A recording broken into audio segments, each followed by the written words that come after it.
Hello, this is Julie Hogue, and welcome to Vegetarians and Meat Lovers Split Table Recipes podcast, where I have guests on to talk about food in some way, shape, or form. I've had bloggers, I've had people who are personalities, cookbook authors on, so check out all my interviews. And I have recipes and talking about food in general. So today it's all about pot pies and pasties. This is an easy pasty recipe. It's kind of a modified pasty recipe. It was my mom's, and I modified it a little bit further. But, normally pasties are something you can hold in your hand, like a pie, a meat pie that is encased in a crust, and you hold it and pick it up. But this one's actually made in a pan, so it's more like a pie. And I modified it a little bit because when I was growing up, she always made this in a pan with ground beef. So what I do is, since I have the split table family, I make meat ones for the rest of my family, and then I make a meatless one for myself. And then my other story is I was wanting to do a really easy meal one night, which sometimes I do. We're so busy.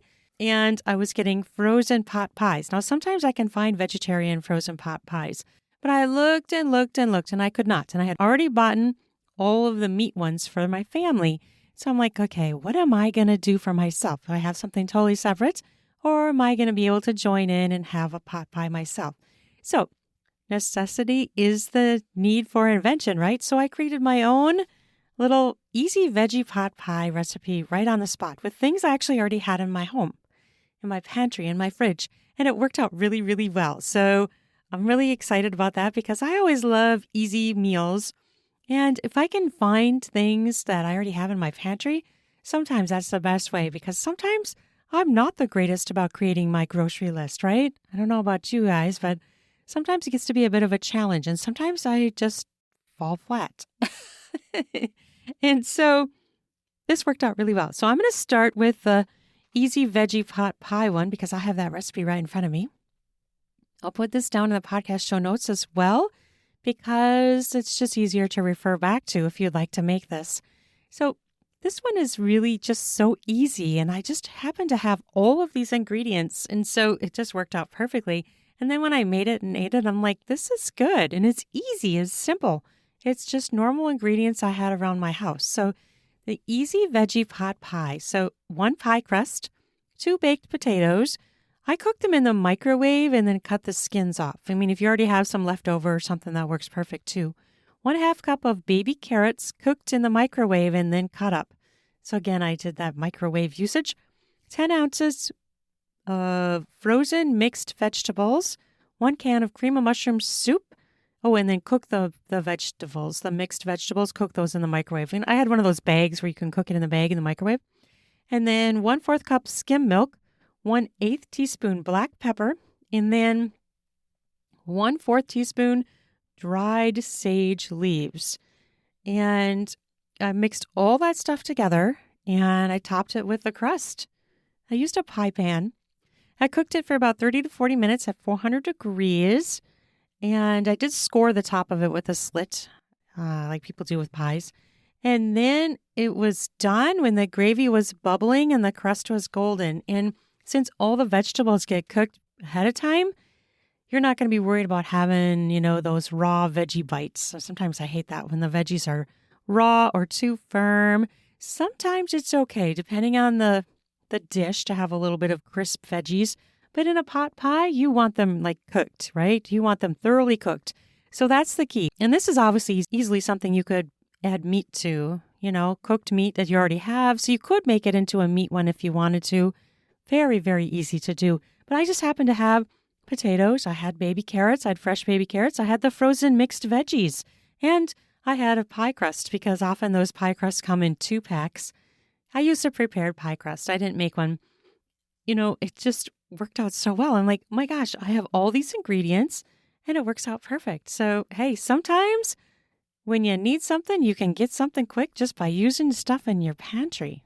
I love that. And then this next recipe is from my cookbook, 1 Dish, 2 Diets, Recipes for Hybrid Vegetarian and a Meat-Loving Family. And this is available on Amazon. And you can also go into Kindle Unlimited to read a little bit of it if you'd like. I also have it in audiobook and hardcover and paperback ebook as well. So you can easily find that on Amazon. Look under Julie Hogue. Okay, so this in the cookbook I called Hybrid Pasty Dish, Mom's Classic Meat Pasty and My Veggie Pasty. So again, I modified this from my mom's recipe, which she actually got from my dad's mom. So like my grandma, she used to make this dish all the time when my dad was growing up. So as my mom often liked to do, she would sometimes take recipes that my dad had growing up from her mother-in-law, my dad's mom, and she would remake those. And this is so yummy. And it's a weird thing. It's actually really good with ketchup on it. Whether you use the meat or the non-meat one, it's super good with ketchup on it. And I know some people are like, ketchup, that sounds really weird. But it's actually really quite good. And it makes sense with the hamburger, the ground burger, and the meat one. But even on the veggie one, it really tastes good with ketchup. So this was pretty much patterned after a Finnish food. You know, pasties are kind of like a traditional thing to eat in that area. And so growing up in Minnesota and northern Minnesota, pasties is a thing. I think in Michigan, maybe Wisconsin too, it's kind of a thing. Pasties are a thing. Maybe you don't know what it is, but basically it is a pouch of crust around cooked veggies and meat. That's the traditional one. So mine again is in a pan. I use 2 or 3 pie pans. I often do 3 so I can make 2 meat pies for my family, my 4 people in my family who do eat meat, and then I make 1 vegetable one for myself that is meatless. So basically, this is going to cook for about an hour to 65 minutes and makes 6 to 12 servings, depending on how much you eat. Often I'll divide it into fourths, and often people will take like a half a pie a person. So that's why I like to make 2, because then they each get a half a pie of this dish. Okay, so how do you make it? You use rutabaga. So you're going to chop up rutabaga, peel it. I often use like the vegetable peeler to get the skin off. You can also cut it if it's kind of hard. It's really a dense vegetable. So you're going to want 2 cups of the chopped rutabaga, 1 cup sliced carrots, that's fresh carrots, and 3/4 cup diced onion. So this recipe, I'm going to clarify, is actually for making 1 meat pie and 1 vegetable pie. So if you are going to make the way I said it, where 2 meat pies and 1 vegetable pie, you're going to need to up this by another half of a dose. So for right now, this recipe is actually making 2 pies, 1 meat, and 1 vegetable. And then you're going to do 2.5 cups diced potato, about 1/2 by 1/2 inch pieces, 2 teaspoons coconut oil, and 1/2 cup of vegetable broth, 1/4 teaspoon black pepper, 1/4 teaspoon rubbed sage, 2 pre-made pie crusts, 1 can of cream of mushroom soup, 1 cup skim milk, 2 cups of browned ground beef, and 1 cup ketchup to drizzle over the top prior to serving. Instructions: preheat your oven to 400. Peel and cut up the vegetables: 2 cups rutabaga, 1 cup carrots, 3/4 cup onions, and 2.5 cups potatoes. Combine them all in a large bowl and stir. Add 1/4 teaspoon black pepper and 1/4 teaspoon rubbed sage to the 1/2 cup vegetable broth. Stir that. Pour the broth over the veggies and stir to coat well. Brown the beef in a frying pan so that you end up with 2 cups of browned meat. Grease 2 pie pans with the coconut oil.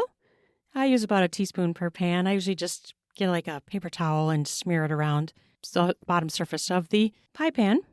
And then you're going to use a slotted spoon to scoop the vegetables into the pie pans. Add more vegetables to the veggie pasty to allow for the meat to fit in the meat pasty. So I just kind of make it kind of uneven in that way. And besides, if it's a veggie one, you want more veggies in there. Drizzle about 3 tablespoons of the broth mixture over the vegetables in both pie pans. Add the browned ground beef to the meat pasty. And then in a separate bowl, I whisk together a cream of canned mushroom soup and 1 cup of milk. And you're going to spread 1 cup of that soup mixture over each pasty. Then you're going to put the crust over the top of each pasty and curl and roll the edges around the edges so that you can prevent it from getting too brown on the edge of the pan. You score the top of the pasties. For fun, I usually do an M for the meat and V for vegetable. You can always do the whole thing when you're making a pie where you put the tin foil around the edge so it doesn't get too brown. You're going to bake it at 400 degrees for 25 minutes in the middle or a low rack. Then you're going to reduce it to 350 and bake for an additional 35 to 40 minutes, making a total cook time of about 60 to 65 minutes. I usually put a cookie sheet beneath it because sometimes the juices start to bubble out of the pie pan. And to keep the bottom of my oven a little bit cleaner, which is kind of a disaster right now, I try to do that to keep it from, adding to my disaster at the bottom of my oven. I don't know if any of you are good about keeping your oven crystal clean. I'm not very good at it. I do need to put that on my list to do and do the self-cleaning mode of my oven. So when you are done with it, when it's done cooking, you're going to remove it from the oven. And I usually cut each pasty into fourths and drizzle ketchup over each piece before serving. It's so good. It really is. I don't know if it's the potatoes and the ketchup or what, but it's just really super good. Obviously, you can customize this to your taste. You could make two all meat ones. You could add chicken. You could add cooked chicken or turkey. Those are some different ways you could mix up this recipe. Or you could make two vegetarian ones if you wanted. But it's a great way to get your veggies and something different, right? Like for me, it's always nice to be able to make something different. And this is something that my family really likes. So we always look forward to when we're going to have the pasties. And it's reminiscent for me thinking of growing up and eating this. Back then, I did eat meat. I ate meat until about 5th grade. It was when I really started to realize what meat was, and I was questioning it. I tried eating it for about 3 more years. And then in 8th grade, I'm just like, I can't do this. This is not for me. I had a little bit of meat and fish after that, but it just, I don't know. It was a thing. I guess I was born to be a vegetarian. That's just the way it is. And I don't know. It's just who I am. I just can't eat animals. I love animals so much. Not that people who eat them don't. It's just something that I personally can't do. So I find other ways to get my protein. And this is not a high protein meal for a vegetarian. So the other thing you could do is add tofu into the pasty if you want to add in more protein or have some protein on the side, like some nuts or egg or milk or cheese. I often will supplement things like that on the side. If the meal is not a significant amount of protein, I'll just add in different things. And in my cookbook, I do have some ideas about how you can do that and what you can add. I mean, there's just so many different things you could add. It's really not that hard to add things in. You can add a handful of nuts on the side, a scoop of cottage cheese. Cottage cheese has a lot of protein in it. And you can do other things like, protein powders, chia seeds, nut butters, beans, hummus. You could have a piece of bread on the side with, chickpeas, hummus, some sort of nut butter. So there's a lot of ways to do it. And of course, there's a little bit of protein in bread and pasta, but obviously tofu is really packed. The other thing I want to try adding to this is maybe lentils or something. It would be pretty good. So there's different things you can do, and you just have to get creative. That's kind of the thing. It's like people are always asking me, well, how do you cook like that? It sounds really hard. I don't want to end up being a short order cook either. Sometimes I do have to do that, but it's really more about being flexible and being really mindful when you're cooking to put things in a certain way. Like I'll take a hot dish and put meat on half or 3/4 of it. Most of the time, the meat juice does not migrate. It depends on what it is. If it's a really juicy one, it might migrate a little bit. But if that's the case, then I make you do in a different pan, or I just keep it far away from that and I try to eat the stuff that's way on the edge. And it's really not that hard. People are always worried about what I'm going to eat. I'm like, I'm a big girl. I'm an adult. I've been doing this all my life. I'm pretty sure I'm just fine. I'm certainly not starving, wasting away to nothing. So nice if people are concerned, but I'm a big girl. I can do it. I've been taking care of myself since I was a teenager. So I know what to do. I'm pretty sure I'm all good. Well, thank you so much for listening to this. And again, I will put the notes down and all of the recipes down in the podcast show notes so you can easily access it there. And I'll put the link to my cookbook if you'd like to support me in that way and buy my cookbook. It is in multiple formats, like I said, ebook, paperback, hardcover, and audiobooks. I'm also an audiobook narrator for fiction books. I write under a pen name. So I have a few books under my real name, which I plan to do more.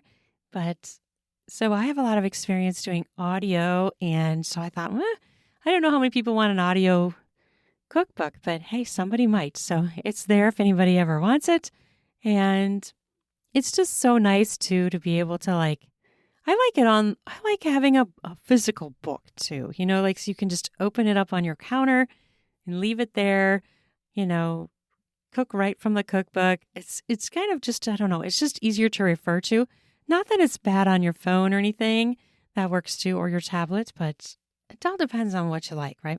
So check out my books, and I have a website, juliehogwriter.com, so you can easily check that out as well. I have lots of different things for families, pets, family travel, lots of family topics on that thing that moms like. So I hope that you enjoyed this, and I hope you check out my other podcast episodes coming to you at least once or twice a month with recipes and interviews. I'm also on YouTube. So there are a few interviews I've done that have been actual videos where you can see me and the guest in an actual video. So if you like to do that rather than listen like you are now, just the audio version, go check out the YouTube channel that I have. Also, some of them they all go there now because now they've linked it. That all of my podcasts, whether they're video or audio like this, they turn them into a video on YouTube. So you can easily find that, but there are some where you can actually see us in a video. So check those out, and I hope you have an amazing day. I'm so excited for summer. Are you guys excited for summer? I'm really excited for it to be warm, and we opened our pool. We just opened our pool. My son is home for the weekend, and he's in college. He just finished the year. He does have to go back this summer because he has a job there now, and so he'll be coming here periodically, but it's so fun to have him home. We had this really fun night. The first night he was home, all 5 of us swam. We had a bonfire going. It was just a wonderful thing. And we were really late, so we were swimming in the dark with the lights on, which is always so much fun. So it's a great time. And it was so nice to have all 5 of us together again, doing something we've done for many, many years, but hadn't done in quite a while, to have all 5 of us swimming. So I hope you have some fun summer plans coming up and lots of good, fun, yummy summer eats. I have some recipes planned for this summer, some great summer recipes. Salads are always great in summers, right?